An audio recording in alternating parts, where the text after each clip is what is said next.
Bom dia, jovens! Vamos lá então para a segunda parte das videoaulas sobre o coronavírus, falar um pouco sobre o cenário brasileiro. A gente falou aí na primeira videoaula sobre o cenário mundial e as características gerais. Vamos então para a segunda parte que fala do cenário brasileiro. Vamos lá!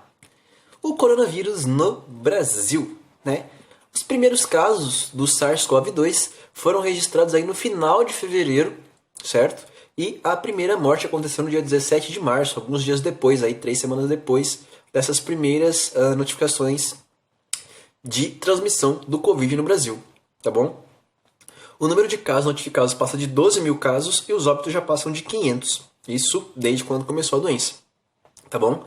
Provavelmente, como eu disse para vocês na última videoaula, os casos sejam maiores, o número de casos seja bem maior. Por quê? Porque não está sendo testado todo mundo. Ou só o pessoal do grupo de risco, ou com casos com sintomas muito graves, e também o pessoal ligado à saúde. Não está sendo testado em massa. Então os números provavelmente sejam menores do que a realidade. Tá certo? São Paulo é o estado com maior número de casos notificados, tá? Até porque também é o estado com mais gente, tá? E também o maior número de mortes. E justamente essa primeira morte, o primeiro caso e a primeira morte registrados foram lá em São Paulo, portanto, aí é o estado onde se destaca a proliferação dessa doença, tá certo? Aí, tem ali o Dória, que é o governador de São Paulo, e o Witzel, que é o governador do Rio de Janeiro, que também é um estado com casos bastante graves aí da doença, tá certo? Vamos lá, Vale lembrar, pessoal, que no início dessa crise tinha um pessoal lá na cidade onde começou a ser disseminada a doença, lá em Wuhan, na China, e o Brasil fez uma missão de resgate desse pessoal, tá certo? Foram 58 pessoas que estavam lá na China, em Wuhan, e foram buscadas, foram trazidas para o Brasil numa missão de resgate, ficaram em quarentena numa base aérea lá em Goiás, tá? Foram todos testados e todos deram negativo. Então, do pessoal que estava lá, ninguém trouxe o coronavírus para cá, tá certo? Foi outro pessoal aí que trouxe para cá. Vamos lá. Medidas adotadas no Brasil, Para conter a disseminação, pessoal, o Ministério da Saúde recomendou evitar aglomerações, tá? E quarentena na casa das pessoas. Isso foi a recomendação do Ministério. Mas aí cada governador, cada município teve autonomia para decretar ou para estabelecer as suas regras aí conforme achasse conveniente, tá certo? Então, vários estados fecharam escolas e comércio, exceto serviços essenciais que foram listados aí por cada estado. Cada estado tem autonomia para definir quais são os serviços essenciais, tá certo? No caso, geralmente fica aberto farmácia, supermercado e posto de gasolina e alguns outros serviços, tá bom?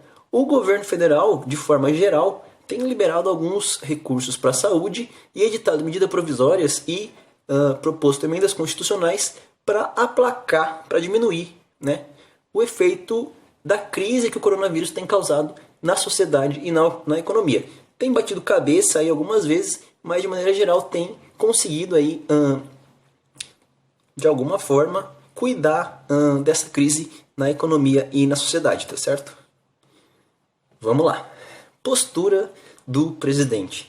Muito tem se falado aí de como ele tem se comportado, Ele, como chefe do Estado maior, tem se comportado ao longo dessa pandemia, Dessa crise aí do coronavírus. Ele tem quebrado algumas regras, algumas recomendações da OMS lá, O pessoal tem criticado bastante, porque justamente ele fez aparições públicas, em manifestações, em uma cidade satélite lá de Brasília, quando já estava decretado o isolamento social, pelo governador ali do Distrito Federal. Ele foi lá e cumprimentou as pessoas na rua e tal. Então ele tem quebrado o protocolo da OMS, Tem falado aí que é uma gripezinha, que era histeria e tudo mais, tá bom? Disse que o fechamento do comércio ia prejudicar a economia, ia levar as pessoas à fome, ia quebrar o país, tá certo? Chegou a lançar uma campanha que depois foi bloqueada, que é essa aí, o Brasil não pode parar, incentivando que as pessoas abrissem o comércio, fossem contra as recomendações da OMS, do Ministério da Saúde. Essa campanha, vou passar aqui para vocês, Essa campanha foi proibida pela Justiça Federal e o Ministério Público recomendou que essa grana que ia ser gasta nesse programa fosse repassada para compra de respiradores aí no país, tá certo? Paralelamente a isso, né, essa questão aí do comportamento dele e de andar na contramão com as recomendações da OMS, a Câmara e o Senado aprovaram uma medida, né, que fosse pago a nível nacional um auxílio de R$600 para as pessoas autônomas e informais que se enquadrassem aí em alguns critérios que eles estabeleceram. A primeira proposta tinha sido de R$200 levantada pelo ministro da Economia, o Paulo Guedes. Aí o parlamento foi lá, né, a Câmara dos Deputados foi lá e disse que precisava ser um pouco maior esse valor, porque R$200 era pouco, né? E aí conseguiram votar o valor de R$600, tá certo? Outra coisa importante, pessoal, dois pontos aí foram aprovados, né, com certa emergência para se cuidar da questão do coronavírus e do impacto que ele ia causar na sociedade e na economia. O primeiro é o orçamento de guerra, tá? Que teve o Estado Nacional, o Brasil, como unidade federativa, teve a permissão de gastar, tá, mais do que era previsto para o combate ao coronavírus, né? Fosse liberado um gasto maior na saúde do que já estava previsto para combater o coronavírus no ano de 2020. E o outro foi decretado o estado de calamidade pública, ou seja, o Estado brasileiro, né, o Estado Federativo brasileiro, ele pode gastar mais do que estava previsto, ou seja, ele precisa respeitar o teto de gastos, não gastar mais que o ano passado, precisa respeitar a regra de ouro, que é não gastar ou não pedir emprestado dinheiro para pagar despesas ativas, que é salário de servidor, mas ele pode quebrar a meta fiscal, que é o quê? Gastar mais do que já estava escrito na receita, né, de gastos para esse ano de 2020. Já tinha ali uma meta fiscal para o ano, essa meta fiscal ela pode ser quebrada. Isso foi estabelecido com o tal do estado de calamidade pública, tá certo? Então, a regra de ouro está mantida, o teto de gastos está mantido, mas a meta fiscal pode ser quebrada, pode ser desfeita, pode ser reajustada para o ano de 2020 por conta desse decreto aí do estado de calamidade, tá certo? Vamos lá. Reações polarizadas, né? O pessoal que foi a favor do presidente, o pessoal que foi a favor do Ministério da Saúde, tá certo? A postura do presidente, nosso chefe de Estado, gerou aí uma certa indignação para uma boa parte da população, né? Geralmente o pessoal classe média e classe baixa, tá? Que protestaram aí com o panelaço, né? Foram vários dias de manifestação aí nas grandes cidades, com o pessoal indo para a janela lá no confinamento e batendo panela, né? Isso aconteceu aí, foi notificado nos jornais, tal, a internet também divulgou bastante, tá bom? Nesse meio tempo, o pessoal tem acompanhado aí as relações entre o presidente da República e o ministro da Saúde também tem ficado bastante prejudicada, né? Porque eles têm batido cabeça, tá bom? Também a relação do presidente com alguns governadores, né, e instituições das mais diversas tem sido complicada, né? Porque cada um tem tomado um lado, o pessoal não tem seguido aquela recomendação de ações, né, coordenadas, cada um está pensando de um jeito, mas tudo bem. Contudo, tem uma parte da sociedade, né, alguns ministros, alguns empresários, pessoal mais autônomo ali, empreendedor, e os apoiadores do presidente que têm ficado do lado dele e reproduzido seu discurso de que sim, parte da população tem que voltar a trabalhar, que tem que se isolar só grupo de risco, né, que não são de fato as recomendações da OMS. Mas justamente por isso a sociedade está polarizada. Tem gente que defende ele, tem gente que defende a OMS e a recomendação do Ministério da Saúde, e a gente fica nesse cenário onde ninguém se entende, né? É complicado, tá certo? Vamos lá, ó. No caso do Brasil, né, lembrando daquela curva exponencial lá, ó, a gente não consegue estipular qual seria aí o pico de contágio do Brasil. Não dá pra gente saber por quê. Primeiro, porque está subnotificado, tá? Segundo, porque tá recente, né? Os casos no Brasil são recentes. Eles começaram aí no final de fevereiro, tá certo? O Ministério da Saúde estima que o Brasil deve atingir o pico entre os meses de abril e maio. E a epidemia deve estar controlada nos meses de agosto e setembro. Então, até setembro, né, no mês 9, a gente ainda está no mês 4, tá? Provavelmente essa questão aí do coronavírus esteja sob controle no Brasil. Então vai demorar um tempinho ainda para acontecer isso aí, né? Os meses de abril e maio provavelmente são os meses mais graves, né? Vai aumentar muito o número de casos, mas até agosto ou setembro esse cenário aí esteja sob controle, tá bom? Vamos lá falar da disponibilidade dos leitos, que tem a ver também com aquela questão da curva exponencial lá, ó. Ela aparece aqui de novo para vocês, né, simplificado, né? Então vamos lá para números. De acordo com o Ministério da Saúde, o Brasil tem aproximadamente 400 mil leitos entre o espaço público e o espaço privado disponíveis, tá? Desses, 55 mil são destinados à UTI e 78% já estão em uso. Então, muito desse que está na UTI já está sendo utilizado.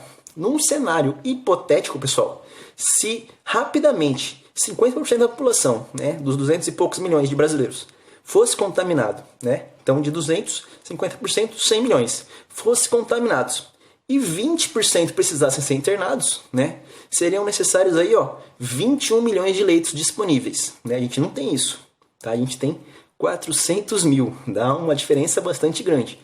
Isso levaria a um aumento da letalidade de casos, né? Se aumentasse muito o número de casos e a gente não tivesse como tratar isso, né, a letalidade ficaria em torno de 1 a 3% ou mais, tá certo? Chegaria aí até às vezes a 10% do total de casos, né? Por quê? Porque não vai tratar, a pessoa precisa de tratamento, não vai entubar, não vai ter o cuidado médico necessário, e aí você vai aumentar a letalidade dos casos. Por quê? Porque justamente a curva exponencial foi lá em cima, né? O sistema de saúde não dá conta, e aí você vai necessariamente aumentar a letalidade dos casos, tá bom?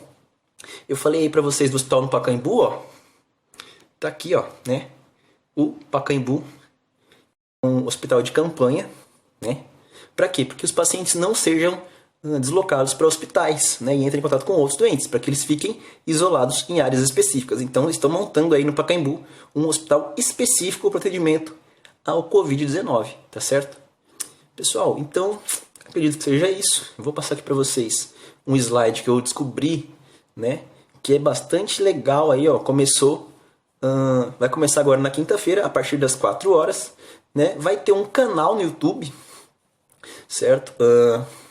Que vai falar de vários assuntos específicos do Covid, tá bom? Então quem quiser dar uma pesquisada aí no YouTube, a partir de hoje, do dia 9, às 4 da tarde, vai estar disponível aí, ó, vários assuntos relacionados ao Covid que vocês provavelmente podem utilizar no futuro para o Enem ou para outras redações aí que cobrem de vocês nesse final de trajetória aí do terceirão, tá bom? Então fica aí para vocês essa dica, tá? E deixa eu passar aqui as questões que eu sempre coloco no final de cada tema para a gente debater e para a gente produzir textos, tá bom? Então, olha lá, ó, as questões desse tema aí do Covid-19. Você acredita que o isolamento trará consequências econômicas graves, né? Aquela questão de colocar aí a importância da economia e da saúde em xeque, né? Você acredita que o isolamento social ele trará consequências econômicas graves? E a segunda questão: quais medidas deveriam ser tomadas pelos governos durante a crise do Covid-19? Né? De maneira geral, pode ser decisão econômica, decisão política, decisão de controle social, enfim. Né? Que medidas os governos deveriam tomar durante a crise do Covid-19? Tá certo? Então, fica aí essas duas questões para vocês. Muito obrigado. Tá bom? A gente termina aí essa segunda videoaula sobre o Covid-19. O tema é o terceiro que a gente trabalhou durante esse ano até agora, tá bom? Eu vou fazer uma próxima apresentação de vídeo aí, falando de um trabalho que eu vou passar para vocês, mas esse conteúdo aí fica terminado. Então, espero que vocês tenham gostado, espero que tenham entendido. Se ficou alguma dúvida, assista de novo, veja o slide que eu vou passar para vocês depois, tá bom? Ficou alguma dúvida depois disso, pesquisa na internet e depois manda aí suas dúvidas para mim, que eu respondo para vocês, tá certo? Grande abraço e um beijo para todo mundo. Falou, tchau, tchau. We'll do it sometime.